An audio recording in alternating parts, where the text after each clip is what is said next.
Did you see that entrance?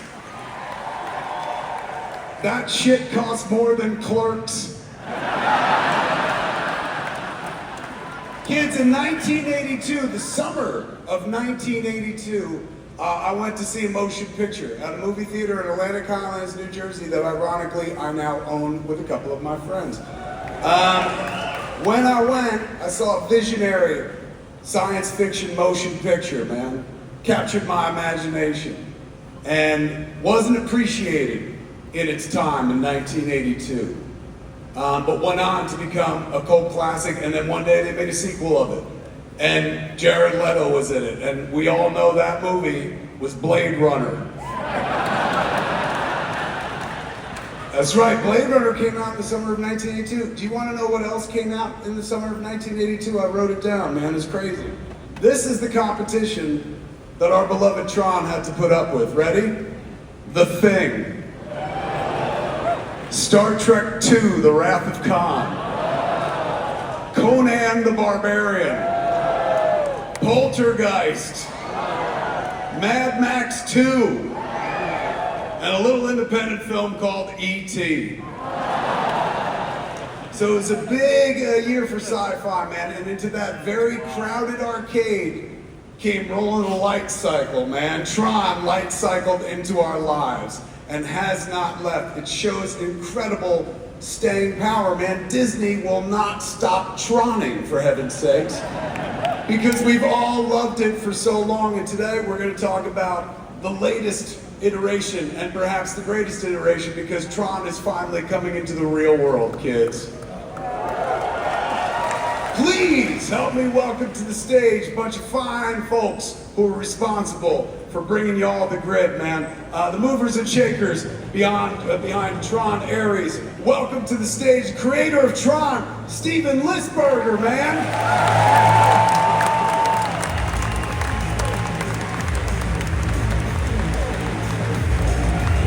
Tron Aries director himself, Joachim Rønning.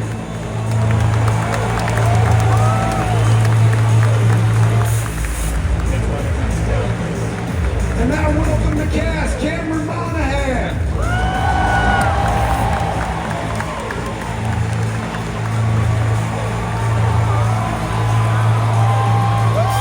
Arturo and Castro.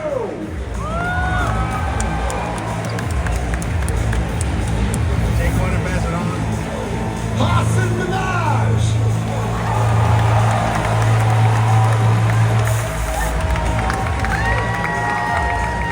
Gillian Anderson!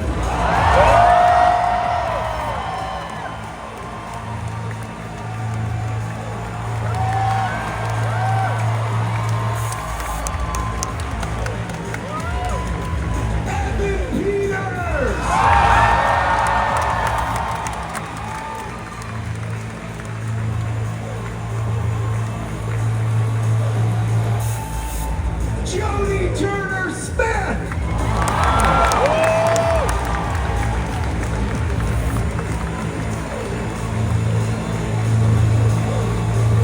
Greta Lee!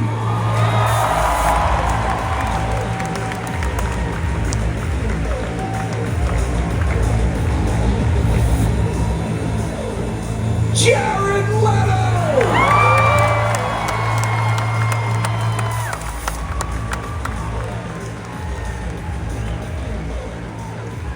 And Comic-Con legend Flynn himself, ladies and gentlemen. Welcome to the stage, Jeff Bridges!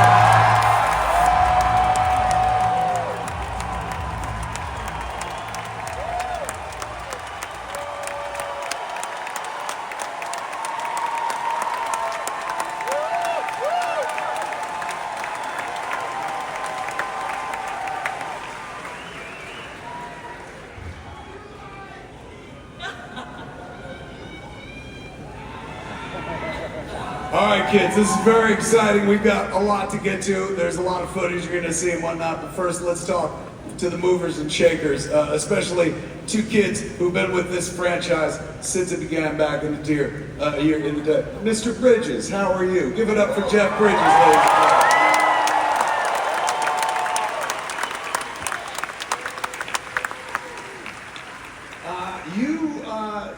have been with Tron since the very beginning, man. I love that there's 3 Trons. It's a shame there's only one Fabulous Baker Boys, but I'm glad that there's 3 Trons, man. What has it meant to you across a storied acting career to be in this movie? It must be a lot because you come back. So cool, man. Because this guy here, give me your hand. Oh, yeah, good, man. Steven, you know, what, 82, 43 years ago? Come on, man. And continuing the story, you know, just amazing. He created this wild world that is so much fun to be a part of. And these times, you know, artificial intelligence, that's on everybody's mind and hearts these days. And to be part of telling that story is so exciting for me. Wonderful to be part of it.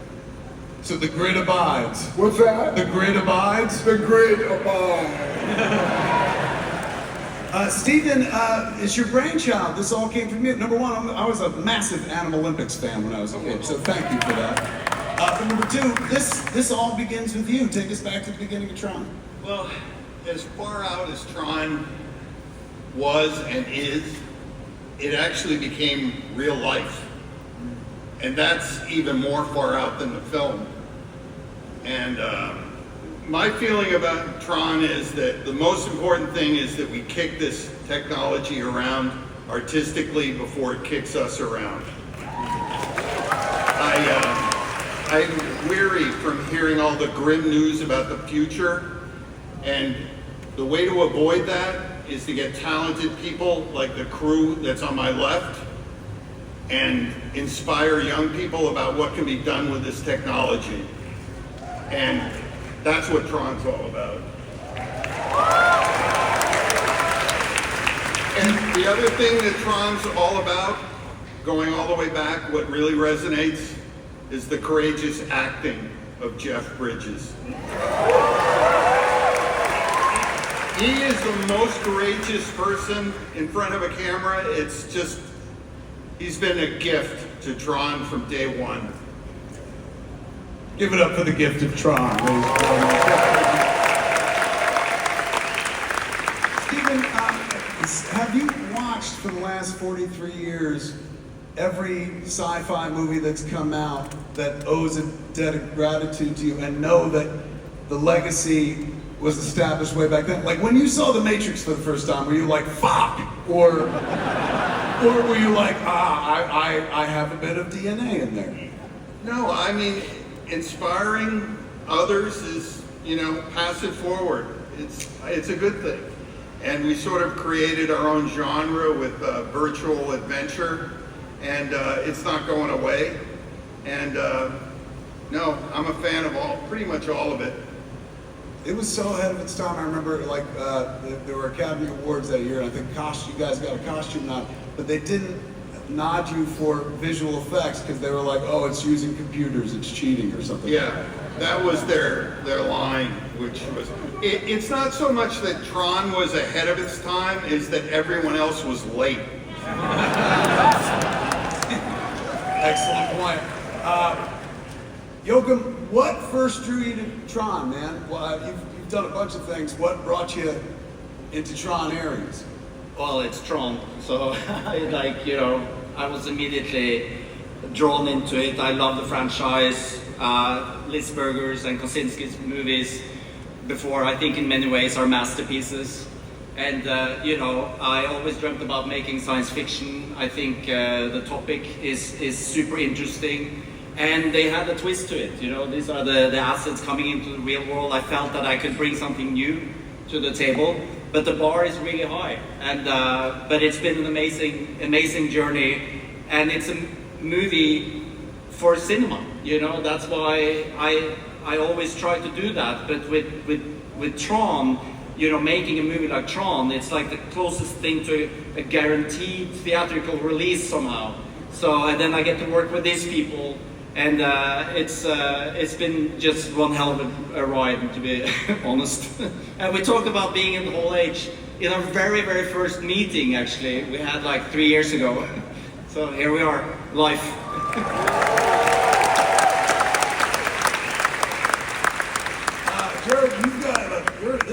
passion project for you, from what I understand. You're not just in the movie. The movie, you spearheaded the movie. You're a Tron nerd at the end of the day. Is that what? I am an official Tron super fan. If I wasn't on the stage, I would be in the audience for sure, watching this panel right now, cheering like all these crazy people out here. What was it about Tron that drew you? Well, you know, it was 1982. Video games were exploding, and films were, you know, a huge part of my life when I was a kid. And this movie just grabbed a hold of me. It took me to a place that I'd never been before. It kind of rattled my imagination, and it showed me what was possible in the world. A lot of that had to do with the genius of this guy on my right, and a lot of that had to do with the genius of this guy over here, who's one of my heroes, Jeff Bridges. But, you know, I have to say, when I was young, you know, there were days where you just kind of didn't know what to grab a hold of, and movies like this really gave me something to dream for and dream about. And it's incredible. We worked on this movie for 10 years now. And it started with just the word, Aries. And so to be up here with these people and this cast, it's just, it's a beautiful thing. I'm really grateful. Thanks.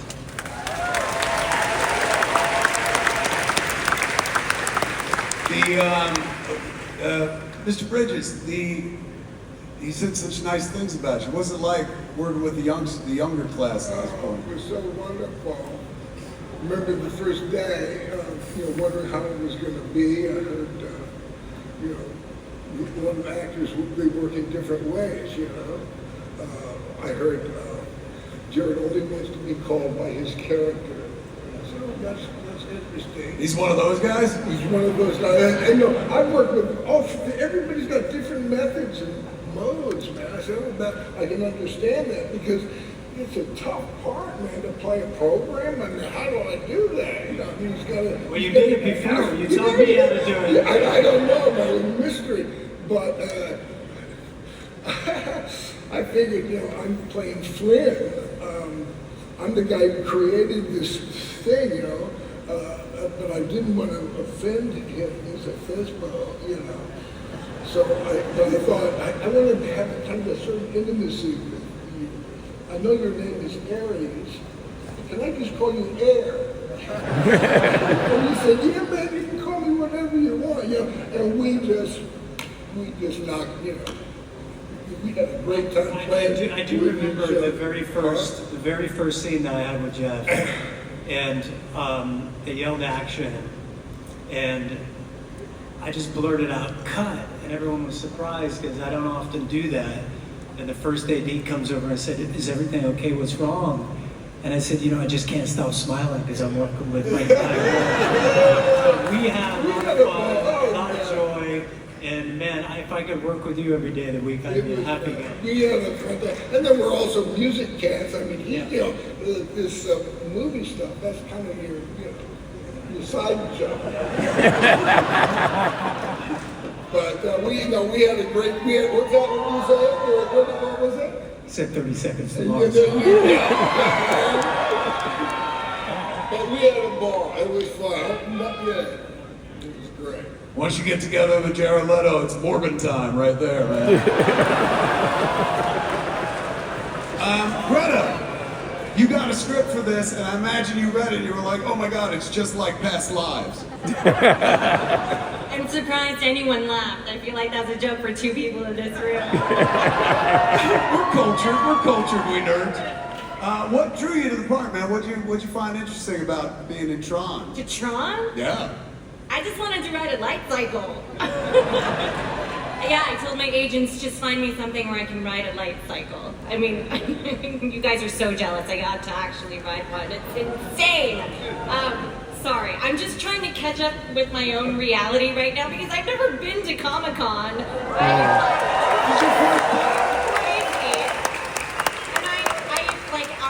And am I doing this right? Like, I thought you guys would be in masks. Like, this is so wild. I never thought in 100 million years I'd be invited to participate in something like this.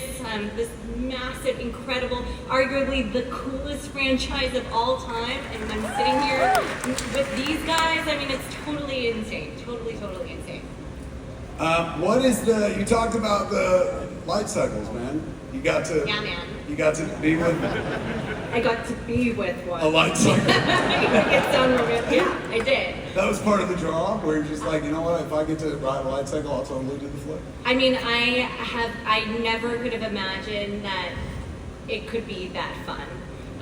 And I just got to see the movie just a few days ago, and I don't think I'm gonna make it to October. I'm so excited. I feel like I'm gonna explode. Like I don't know how we're gonna make it. It's just so special, and I think it really is such an honor to have this movie that is so absolutely for the super fans and for the diehards, but I really think we have this exciting opportunity to usher in a whole new audience to Tron. And for a movie to be able to do that is something really rare and unique. I think we're going to be able to connect a lot of different people with this movie. So I'm just really excited. You guys want to see a little piece of what she's so excited about? We have a first look at the light cycle chase scene if you're here today, kids. You're going to see two programs, Aries and the second in command, Athena. They're going to enter the real world, directed on a mission to retrieve a valuable piece of code from Eve. So let's take a look. God, that looked expensive, man. That was phenomenal. How phenomenal was that? Good God, man.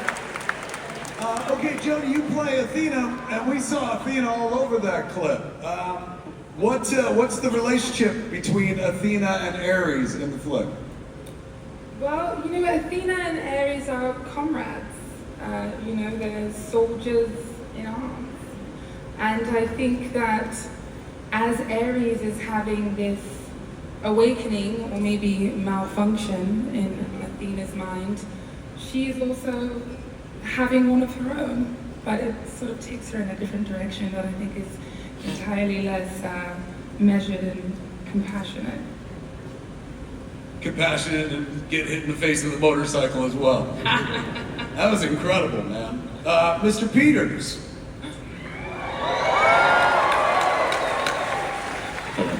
You are playing the role of a Dillinger, which has connections to the first one. That's David Warner, right? He played the original Dillinger. Yeah, big shoes to fill. Very big shoes. With Ed Dillinger, Sr. How do you approach a performance like this, where it's kind of there's a bit of legacy involved? You're playing a relation to a character that started way back in the beginning. I don't know. I don't know. Joachim's a great director. The writers were great, producers, cast, everybody. Yeah. You're a great actor too, brother. So, yeah, that helped a lot. I think. Thanks. Yeah. I honestly don't know. You're no stranger to Comic-Con. You've been here before, correct? Yeah. I remember because we couldn't shut you up or something like that. Right. All Dahmer quiet over there. Gillian. Hello. This is your first sci-fi thing, no? Yeah, I've never done it before, and thought that it would be fun to step into this world. Yeah. Were you a Tron kid when you were a pup? I was, yeah. I was a Tron kid, and oh God, that's me. Have you ever been here before? Have you ever done Hall H before? Sorry, what? Have you ever done Hall H before at Comic-Con? Have you ever been here in this room? Yeah. I think it was bigger though. The room. No. Oh. What? No. It was. Yeah. I've been a few times. Yeah. I have. It's pretty cool though. I haven't seen the film yet, so that was the first that I've seen. It looks pretty good, guys. What the fuck? Yeah. When I was a youngster in my 20s, the first dog I ever got was named Scully. And then after we had that dog for a week, I was like, this dog's too needy, and we got another dog to pair up with it, and that was Mulder. No. That's pretty cool. Very cute. Hasan, I had no pets named after you whatsoever. Thank you. That would be wildly disrespectful. Give it Thank up you so for much. Hasan and Arturo, man. Now, you're a couple of Comedy Central kids, man. What is it like to be in one of these big-ass movies? Yeah, it's very cool to be a chief technical officer of NCOM. That's my technical title. The scale is incredible. Just looking at how big the sets are coming from comedy. It's very impressive. Yeah. Yeah, sorry. Were you talking to me as well? Yeah. Oh, dude, I couldn't hear you. Sorry. I was just caught up in his beautiful brown eyes. Sorry, it happens a lot. I actually had to have a conversation with myself before I went into the first set. Be like, hey man, whatever happens, just keep cool. Okay, you've done this a couple of times.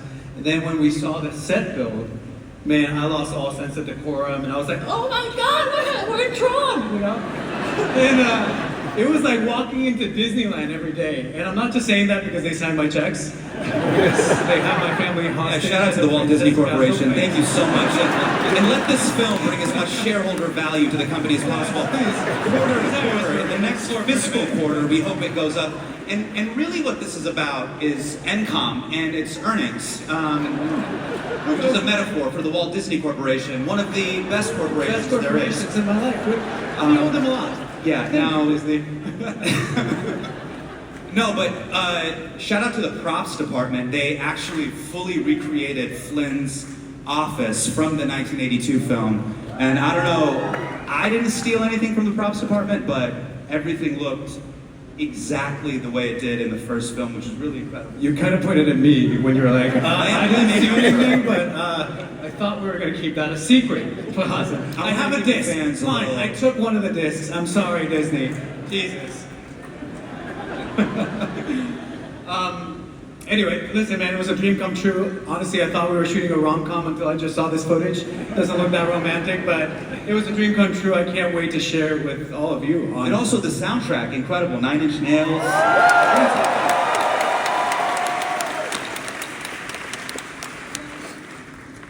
Cameron, give it up for Cameron, everybody.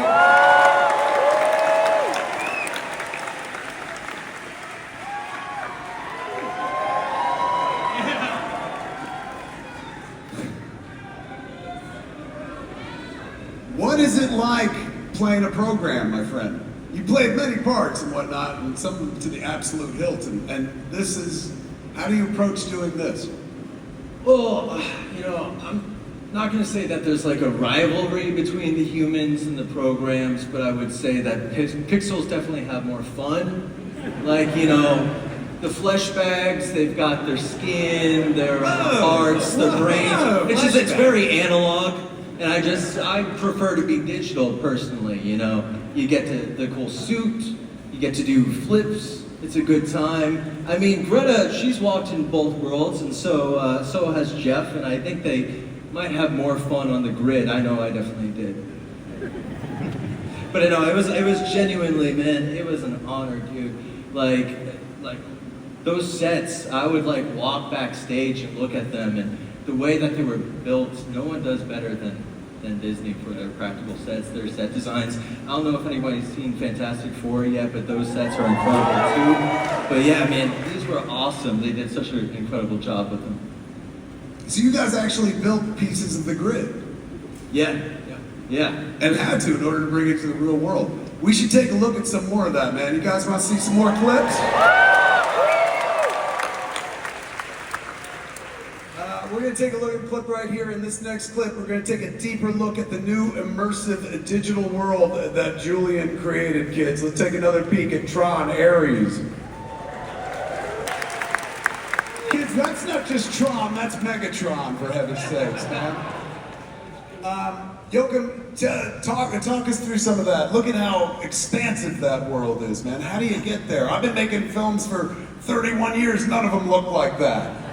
I'm only looking at the unfinished VFX shots, but no, this is like one of the bigger chases in the film. We get to really play 9 Inch Nails, you know, as we're going through there, and the groove is just like such a fun cinematic experience. And it was, I mean, we shoot it for the most part on blue screen. We didn't build this. This is not what you guys were talking about, but it's like, it's all coming together with ILM, 9 Inch Nails, and it's fun to see it on the big screen with a crowd for the first time. Now, in terms of the music, man, everyone's excited about 9 Inch Nails. Like, you guys didn't think to reach out to Jared? I hear he likes music as well. Why weren't you involved in the soundtrack? You know, the music for Tron has always been such an important part, and I mean, that last Daft Punk, I mean, what an incredible song. When we were talking about music for this film, there was really only very few people you could think about that could fill those shoes. And 9 Inch Nails absolutely did it. I mean, they made music that's gonna live a lifetime.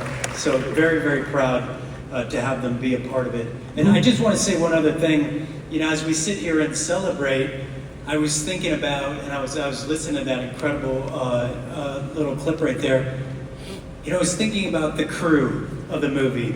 They don't really get to be a part, and that's all the people that were there, you know, from the early morning to the end of the night doing the hardest work on set. And I just have to say, like, there was probably about 2 months of night shoots in the dead of winter. It was freezing cold, and there was just a sense that from craft service to the carpenters to the grips to the actors, that everybody was was a part of something that they really loved, and they wanted to be there, and they were proud to be there. And I just want to say, that crew doesn't get to be in this part of the celebration. I just want to give a shout out to the crew for working so hard.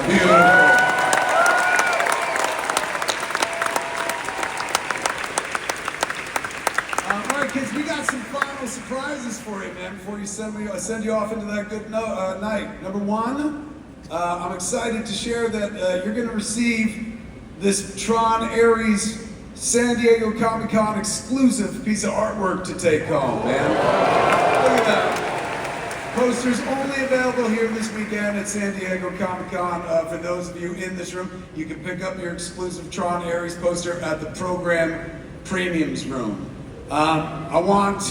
we're gonna do one more thing and show you one more thing, a surprise that we kind of held on.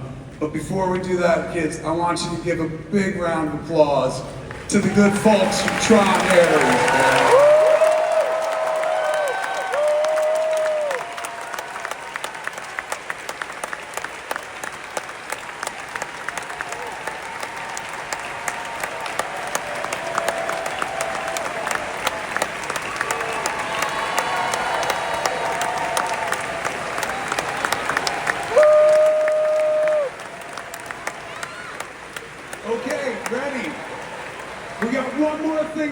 With you, man. Just for you here in All Age, we're going to leave you with an exclusive music video from 9 Inch Nails.